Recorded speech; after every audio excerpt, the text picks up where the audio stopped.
ആദം നീ എവിടെയാകുന്നു? ക്രിസ്തുവും കേരള മുഖ്യമന്ത്രി. കേരളത്തിന്റെ പുതിയ മുഖ്യമന്ത്രി അഡ്വക്കേറ്റ് VD സതീശന്റെ പുതിയ പുസ്തകം ഗ്രന്ഥപുരകളിലും എഴുത്തുകാരുടെ ഇടയിലും വായനക്കാരുടെ ഇടയിലും നിരൂപകരുടെ ഇടയിലും ഒക്കെ ഏറെ ശ്രദ്ധ നേടുകയാണ്. ആദം നീ എവിടെയാകുന്നു എന്ന തലക്കെട്ട് തന്നെയാണ് എന്നെ പ്രഥമമായി ആകർഷിച്ചത്. ആദ്യമായിട്ടല്ല ആദത്തെ പറ്റി മലയാളത്തിൽ ഹൈന്ദവനായ ഒരു എഴുത്തുകാരൻ്റെതായ ഒരു രചന പ്രസാധനം ചെയ്യപ്പെട്ടുള്ളതും വിചിന്തന വിഷയമായി തീർന്നിട്ടുള്ളത്. ഉദാഹരണമായി അനുഗ്രഹീതനായ കവി വിഷ്ണുനാരായണൻ നമ്പൂതിരിയുടെ ആദവും ദൈവവും എന്ന കവിത ഏറെ ചർച്ച ചെയ്യപ്പെട്ടിട്ടുള്ള ഒന്നാണ്. മനുഷ്യനും ദൈവവും തമ്മിലുള്ള അതിഗൂഢമായ ബന്ധമാണ് കവിതയിൽ യഥാർത്ഥത്തിൽ ആവിഷ്കരിക്കുന്നത്. കവിത തുടങ്ങുന്നത് തന്നെ ഇങ്ങനെയാണ്. ആ ദൈവത്തിന്റെ കരുതലോടുകൂടെയുള്ള വിളിയിലും ആദത്തിന്റെ അന്തരംഗത്തിൽ നിന്നുള്ള ആ പ്രതിസ്പന്ദനത്തിലൂടെയാണ്. ആദം എൻ കൂടാരത്തിൽ ആരിത് പുലർകാല ചാരു സിന്ദൂരം പോൽ വന്നുണർത്തി വിളിച്ചിടുന്നു എന്ന് പറഞ്ഞിട്ടാണ് തുടങ്ങിയത്. ബൈബിളിലെ ആദമിന്റെ കഥയെ ആധാരമാക്കിയാണ് കവിത എഴുതിയിട്ടുള്ളെങ്കിലും ഇതും വെറും ആ ഉൽപ്പത്തി പുസ്തകത്തിലെ ക്രിസ്തീയ കഥയുടെ ഒരു പുനരാവിഷ്കാരമല്ല, മറിച്ച് മനുഷ്യന്റെ അഹങ്കാരം, സ്വാതന്ത്ര്യം, കുറ്റബോധം, അതോടൊപ്പം തന്നെ ദൈവാന്വേഷണം എന്നിവയുടെ ഒക്കെ ആന്തരികമായ ആത്മീയ യാത്രയാണ് ഈ കവിതയിൽ നിഴലിച്ചിരിക്കുന്നത്.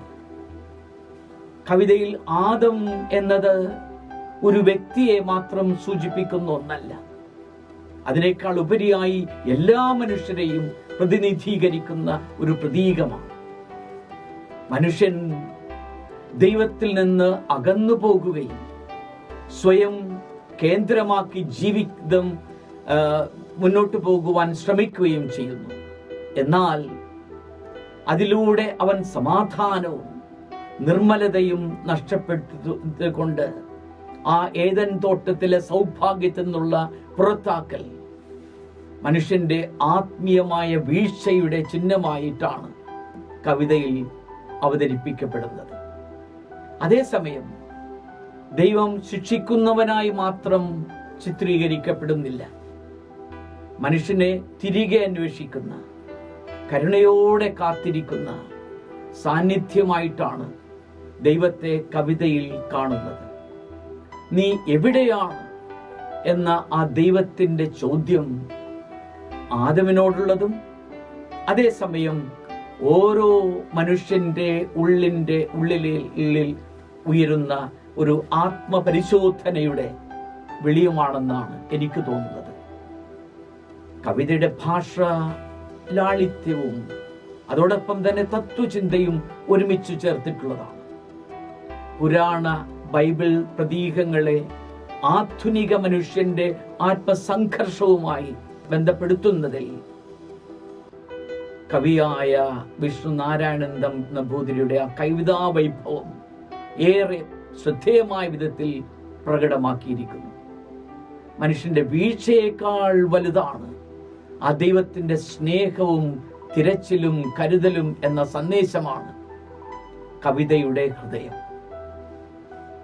ഈ ഒരു പശ്ചാത്തലത്തിൽ മലയാളത്തിന്റെ അനുഗ്രഹീതനായ മറ്റൊരു എഴുത്തുകാരൻ, നിരൂപകൻ ശ്രീ KP അപ്പന്റെ ബൈബിൾ വെളിച്ചത്തിന്റെ കവചം, ക്ഷോഭിക്കുന്നവരുടെ സുവിശേഷം, കലഹവും വിശ്വാസവും എന്നിങ്ങനെ ഉള്ള പുസ്തകങ്ങളും അതോടൊപ്പം തന്നെ 2008 കേന്ദ്ര സാഹിത്യ അക്കാദമി പുരസ്കാരം നേടിയ പരിശുദ്ധ കന്യകാമറിയത്തെക്കുറിച്ചുള്ള മധുരം നിന്റെ ജീവിതം എന്ന കൃതിയും നാം ഓർക്കണം. DC ബുക്സ് തന്നെ 2019 പ്രസാധനം ചെയ്ത ഈ മധുരം നിന്റെ ജീവിതം എന്ന ആ പുസ്തകത്തിന്റെ 13-ാം പേജിൽ KP അപ്പൻ എഴുതുന്നു, സ്ത്രീകളിലെ എല്ലാ നന്മകളിലും നന്മ നിറഞ്ഞ മറിയത്തിന്റെ സ്വഭാവ അംശങ്ങളുണ്ട്. അങ്ങനെ സാഹിത്യരംഗത്തും അനുവാചക മനസ്സുകളിലും ഇടം പിടിച്ചിട്ടുള്ള ക്രിസ്ത്യൻ ദർശനങ്ങളും വിചാരധാരകളുമാണ് KP അപ്പന്റെ ഓരോ കൃതിയിലും പ്രകടമാകുന്നത്.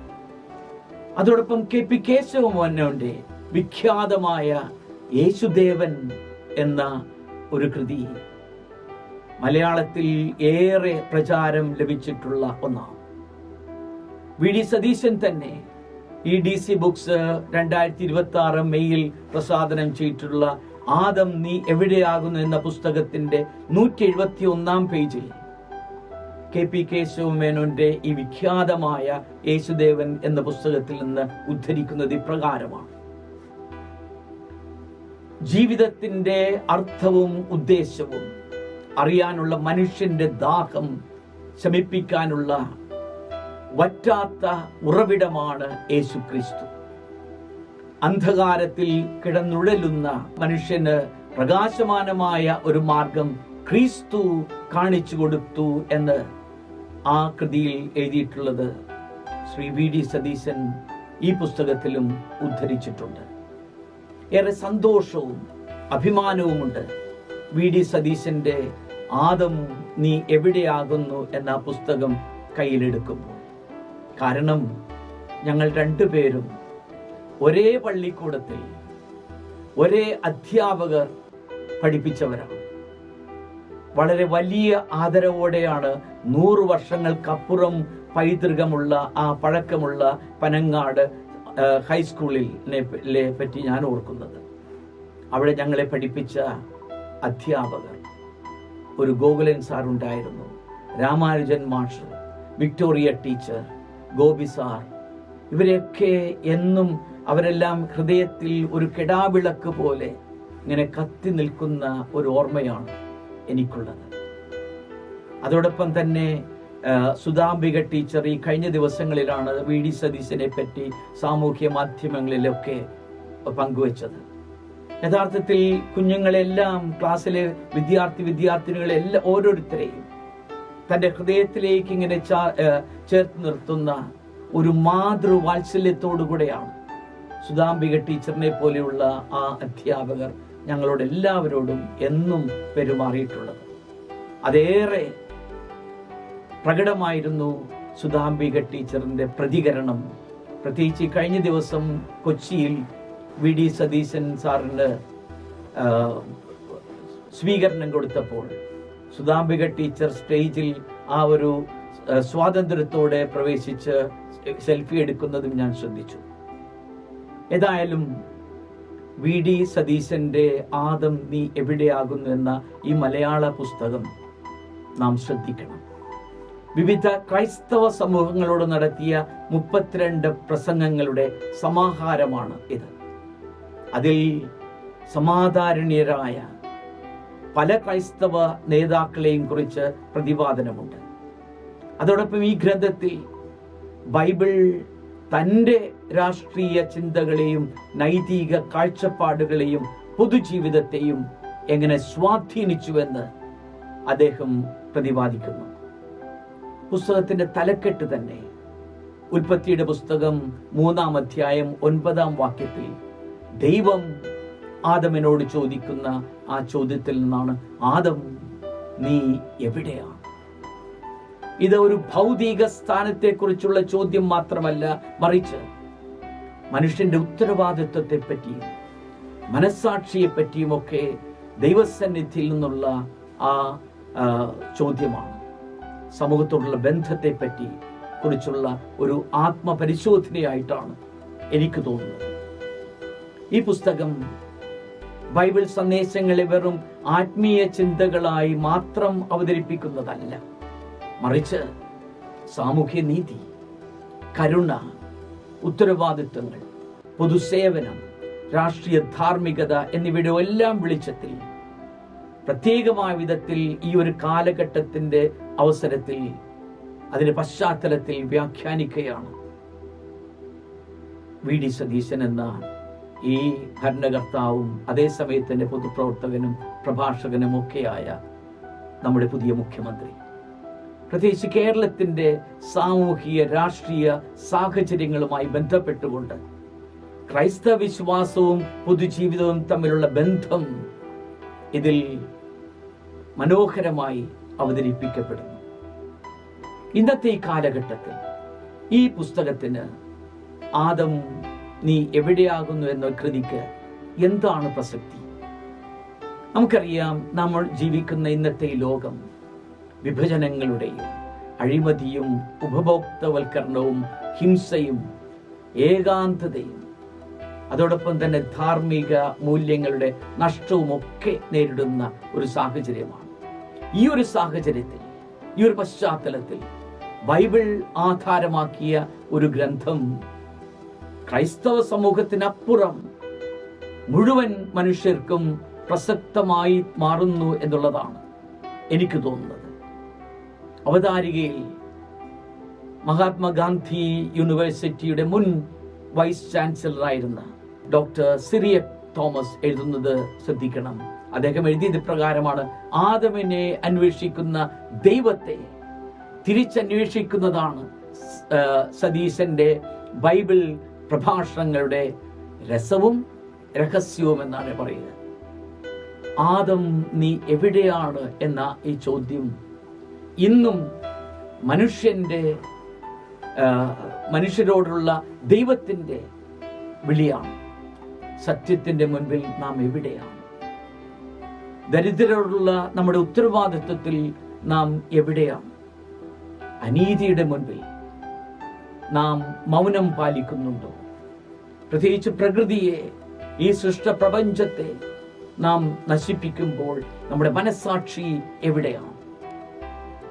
സഹോദരന്മാരോടും സഹോദരിമാരോടുമുള്ള ബന്ധത്തിൽ നാം എവിടെയാണ്? ഇങ്ങനെയുള്ള വ്യത്യസ്തങ്ങളായ ചോദ്യങ്ങൾക്കുള്ള ഒരു വിചിന്തനമാണ് ഈ പുസ്തകമെന്ന് ചുരുക്കത്തിൽ പറയാം. ആമുഖത്തിൽ ശ്രീ സതീശൻ തന്നെ എഴുതുന്നു: ജീവിതത്തിൽ വീഴാതെ പിടിച്ചു നിൽക്കാനുള്ള ആത്മവിശ്വാസമാണ് യേശുക്രിസ്തു എനിക്ക് തന്നിട്ടുള്ളത്.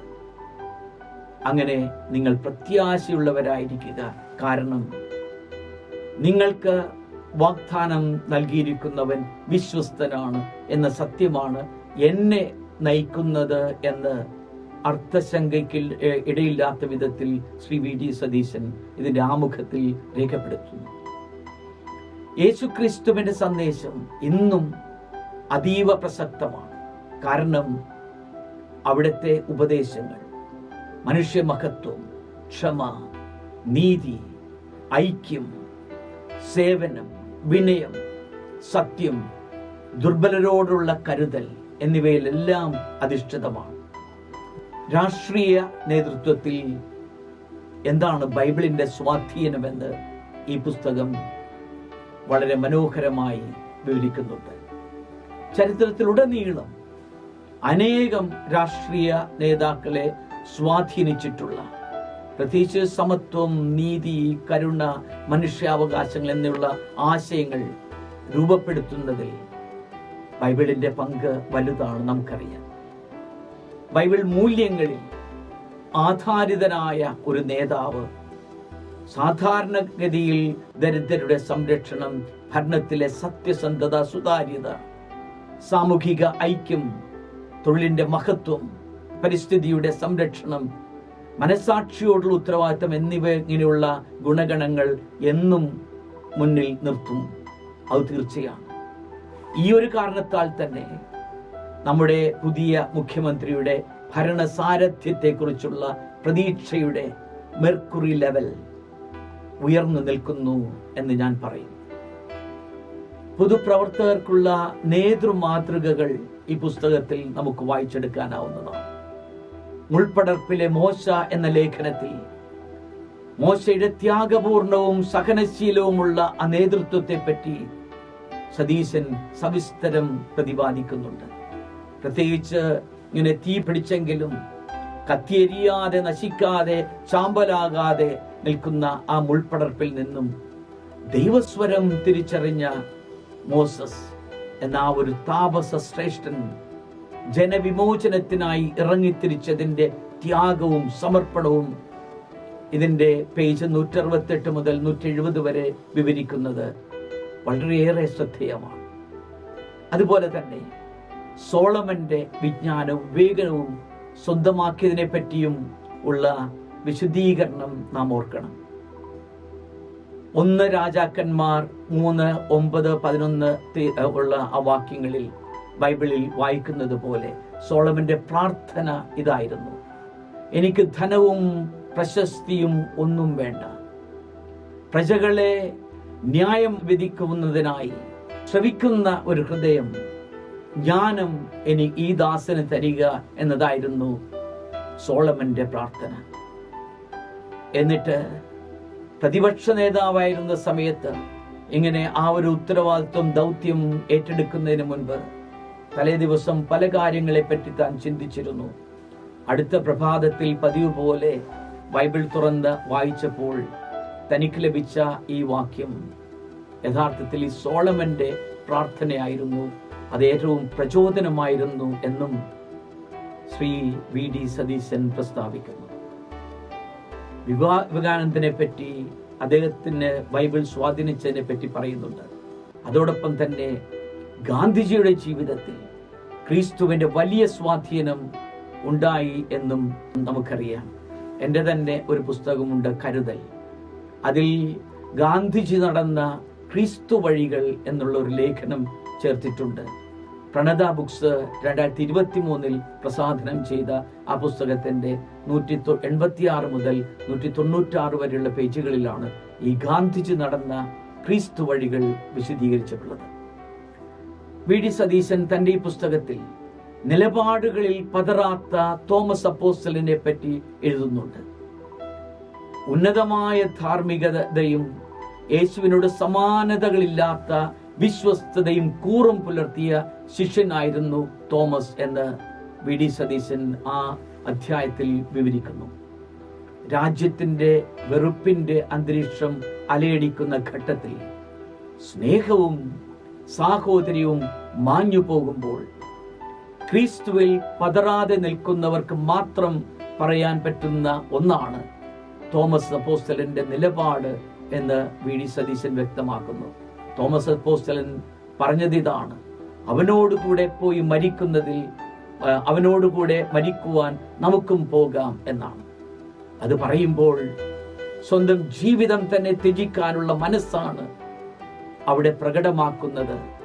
തോമസ് അപ്പോസ്തലൻ ഉയർത്തിപ്പിടിച്ചത് നിലപാടുകളിൽ വെള്ളം ചേർക്കാത്ത രാഷ്ട്രീയമാണെന്നാണ്.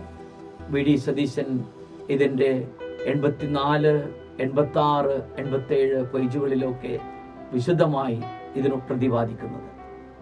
നിലപാടുകളിൽ വെള്ളം ചേർക്കാതെ ക്രിസ്തുവിന് വേണ്ടി ജീവാർപ്പണം നടത്തിയ ഗ്രഹാം സ്റ്റെയിൻസ്, ഒറീസയിൽ പാവപ്പെട്ട ഗ്രാമങ്ങളിൽ കുഷ്ഠരോഗികളുടെ ഇടയിൽ പ്രവർത്തിച്ച ഗ്രഹാം സ്റ്റെയിൻസ്, അതേപോലെ തന്നെ ഫാദർ സ്റ്റാൻ സ്വാമി എന്ന ഈശോ സഭാ വൈദികൻ, ജാർഖണ്ഡിൽ ആദിവാസികൾക്കൊപ്പം നിലകൊണ്ട സ്റ്റാൻ സ്വാമി, അദ്ദേഹത്തിന്റെ ഒരു കവിതയും യേശുവിന്റെ ഗിരിപ്രഭാഷണവും ഒക്കെ ഉദ്ധരിച്ചിട്ട് VD സതീശൻ എഴുതുന്നു: ജയിൽ മുറിയിൽ കിടക്കുമ്പോഴും വെളിച്ചവും നീതിയും നിഷേധിക്കപ്പെട്ടവർക്കായുള്ള പോരാട്ടത്തിൽ ക്രിസ്തുവിനെ മുൻനിർത്തി പോരാടുമെന്ന് പറയുന്ന യോദ്ധാവായിരുന്നു സ്റ്റാൻ സ്വാമി.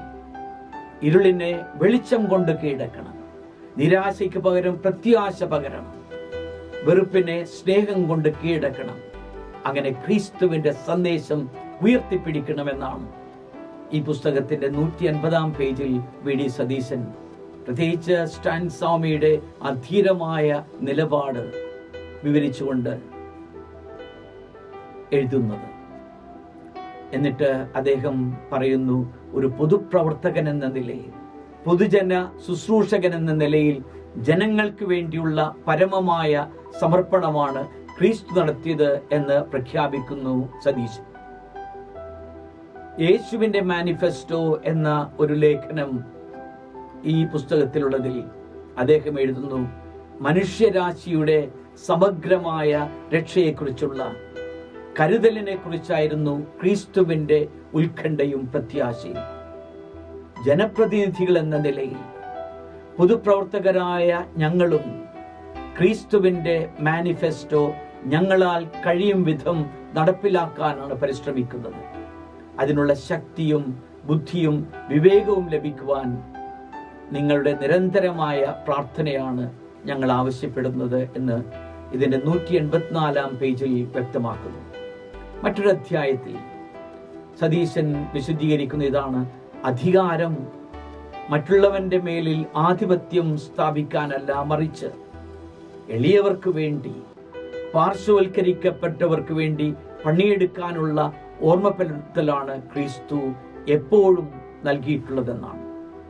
ദൈവഹിതം നടപ്പാക്കാനുള്ള ദൗത്യമാണ് ഓരോ മനുഷ്യനുമുള്ളത്.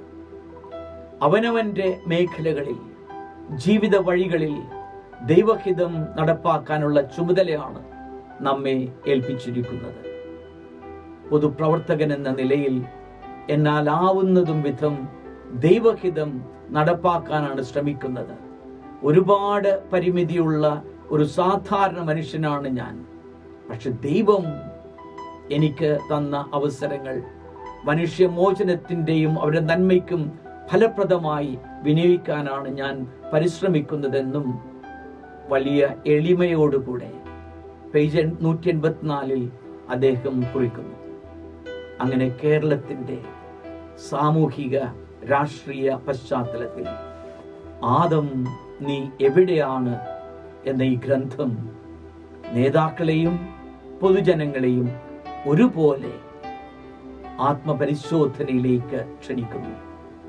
ദൈവത്തിൻ്റെയും സമൂഹത്തിൻ്റെയും സ്വന്തം മനസ്സാക്ഷിയുടെ മുൻപിൽ നാം എവിടെയാണ് നിൽക്കുന്നത്? ആദം നീ എവിടെയാണ്?